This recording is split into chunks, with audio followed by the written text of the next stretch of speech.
हाँ बच्चों, किरण मौर्य क्लासेज में आप लोगों का स्वागत है। आज क्लास 9th में हम लोग आगे के क्रम में एक बीजपत्री तथा द्विबीजपत्री पौधों में अंतर, differences between monocot and dicot plant के बारे में अध्ययन किया जाएगा।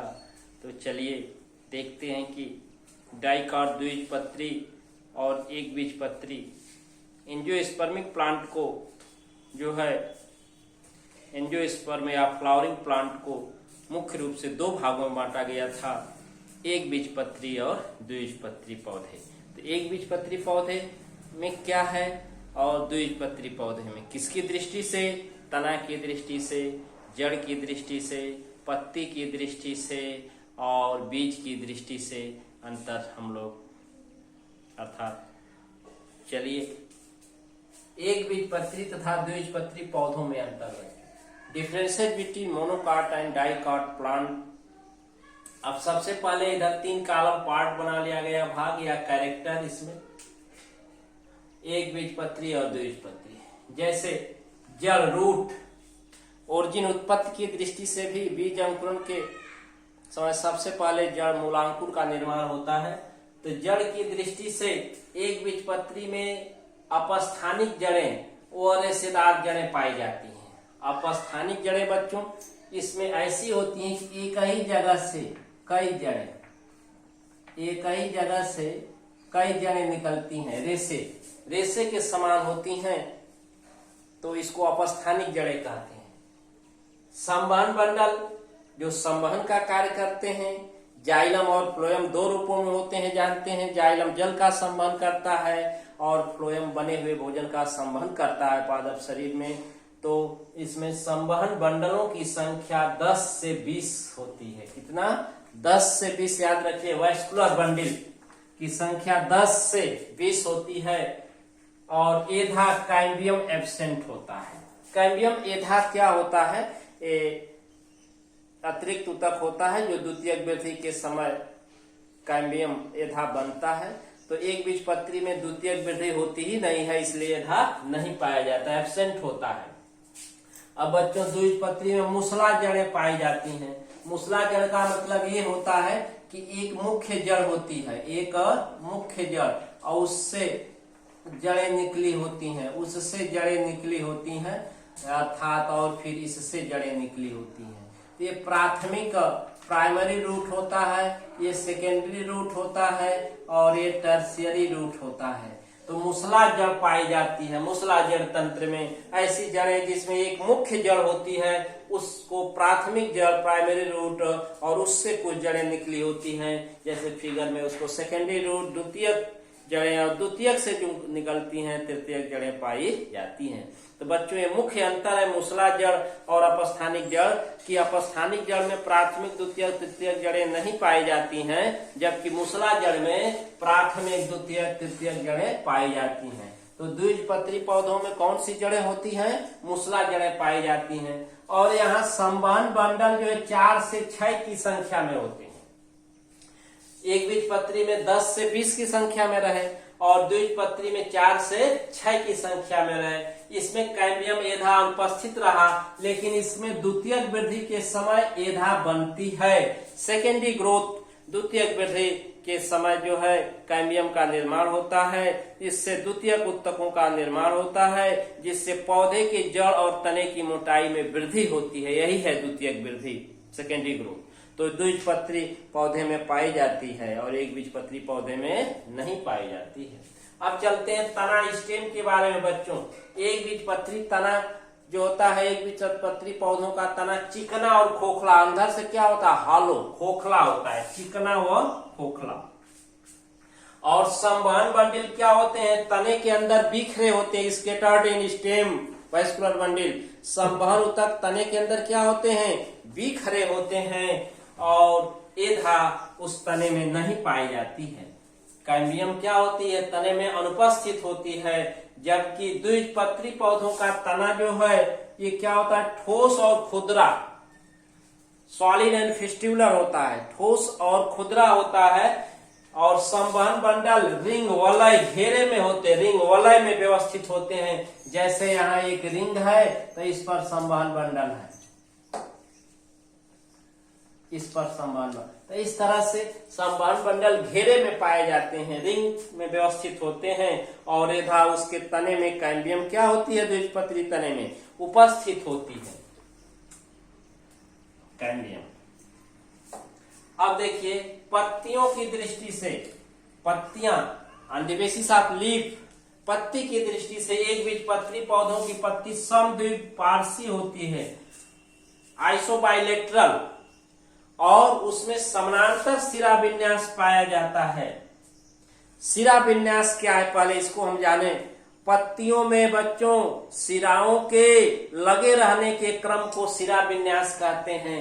जैसे एक पत्ती है, इसमें एक पत्ती देख रहे हैं, ये पत्ती लीफ है,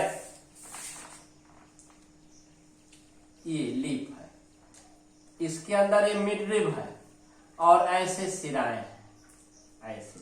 तो ये जो सिराएं हैं उनके लगे रहने के क्रम को ही सिरा विन्यास कहते हैं। क्या कहते हैं? The arrangement of rib and midrib in leaf is known as venation. पत्ती में सिराओं के लगे रहने के क्रम को सिरा विन्यास कहते हैं और यह दो प्रकार का होता है, समानांतर सिरा विन्यास और जालिका रूपी सिरा विन्यास, जालिकावत। जब सिराएं आपस में एक दूसरे के पैरेलल होती हैं, समानांतर सिरा विन्यास कहलाता है, और जब आपस में मिलके जाल सदृश संरचना बनाती हैं तो उसको जालिका रूपी सिरा विन्यास। जैसे आप बांस के वृक्ष का पत्ती देखेंगे, केला की पत्ती देखेंगे तो ये समानांतर सिराएं हैं, और यही पीपल की पत्ती देखेंगे जो सड़ने के बाद भी उसमें छन्ने जैसी संरचना होती है। तो पीपल की पत्ती जो है डाइकाट के अंतर्गत आती है। इस तरह से बच्चों समद्विपार्श्विक और समानांतर सिरा विन्यास होता है। रंध्र दोनों सतहों पर पाए जाते हैं समान संख्या में।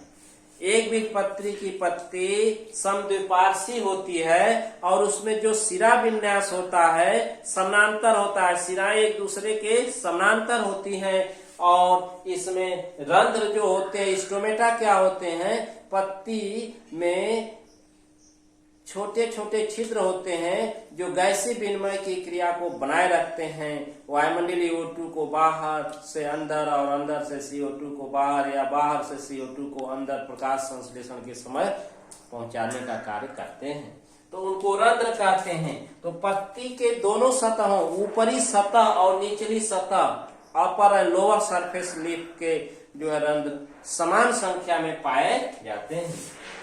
जबकि द्विबीजपत्री में पत्ती पृष्ठाधारी होती है और जालिकावत सिरा विन्यास, जालिका रूपी सिरा विन्यास, रेटिकुलर वेनिएशन पाया जाता है, और रंध्र जो है पत्ती की निचली सतह पर अधिक संख्या में होते हैं। और एक बीजपत्री में दोनों सतहों पर समान रूप से होते हैं, लेकिन द्विबीजपत्री में lower surface increasing number of stomata, निचली सतह पर अधिक संख्या में पाए जाते हैं, निचली सतह। अब बच्चों पुष्प, फ्लावर की दृष्टि से देखा जाए, पुष्प, फ्लावर जानते हैं सेक्सुअल पार्ट ऑफ प्लांट, पौधे का लैंगिक भाग होता है, क्योंकि इसी में जनन अंग समाहित होते हैं और दो रूपों में होते हैं, नर और मादा जनन अंग। दोनों जनन अंग जिस पुष्प में रहते हैं उसको द्विलिंगी, और जब एक ही नर अथवा मादा जनन अंग पाया जाता है उसे एक लिंगी यूनिसेक्सुअल फ्लावर कहते हैं। तो पुष्प में बाह्य दल जिसकी इकाई सेपल होती है, दल जिसकी इकाई पेटल होती है, तो सेपल, पेटल, पुंकेसर तथा स्त्री केसर तीन की संख्या में या 3 के गुणक में होते हैं, 3 के गुणक में होते हैं। जैसे 6 हो गए, 9 हो गए, तो ये क्या हुआ, 3 का गुणक। और इसमें द्विबीजपत्री में जो है सेपल, पेटल और पुंकेसर, स्त्री केसर जो होते हैं 4 अथवा 5 या इससे अधिक होते हैं, 4, 5 और एक्सेस, इससे अधिक संख्या में पाए जाते हैं। बच्चों अब बीज जानते हैं, निषेचन क्रिया में मादा जनन अंग के अंडाशय का बीजांड बीज में परिवर्तित हो जाता है और अंडाशय फल में परिवर्तित हो जाता है। अंडाशय की भित्ति फल भित्ति में बदल जाती है और बीजांड बीज में बदल जाता है। इस तरह से बीजों में एक ही बीज पत्र होता है एक बीजपत्री में, और फल भित्ति तथा बीज चोल इसमें एक दूसरे से क्या होते हैं, जुड़े रहते हैं। फल भित्ति और बीज चोल एक बीजपत्री में एक दूसरे से युक्त होते हैं, जुड़े रहते हैं, और भोजन जो होता है भ्रूणपोष में संचित रहता है। भ्रूण के भ्रूणपोष में बीज के अंदर, जैसे गेहूं, धान, मक्का इत्यादि पौधों के बीज होते हैं। अब द्विबीजपत्री पौधों में बीजों में दो बीज पत्र होते हैं, दो कार्टिलिडन्स होते हैं। फल भित्ति और बीज चोल एक दूसरे से अलग अलग होते हैं, जुड़े नहीं होते हैं। इसमें एक बीजपत्री में क्या होते हैं, जुड़े होते हैं, और द्विबीजपत्री में क्या होते हैं, ये दोनों एक दूसरे से फल भित्ति और बीज चोल जुड़े होते हैं, और इसमें क्या होते हैं, अलग अलग होते हैं।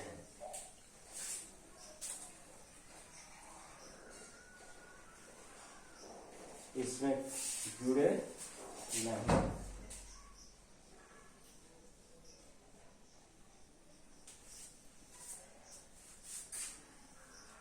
अब इसमें भोजन जो है बीज पत्र में संचित रहता है। भोजन किसमें, बीज पत्र में, जैसे चना, मटर, अरहर इत्यादि के पौधों में होता है।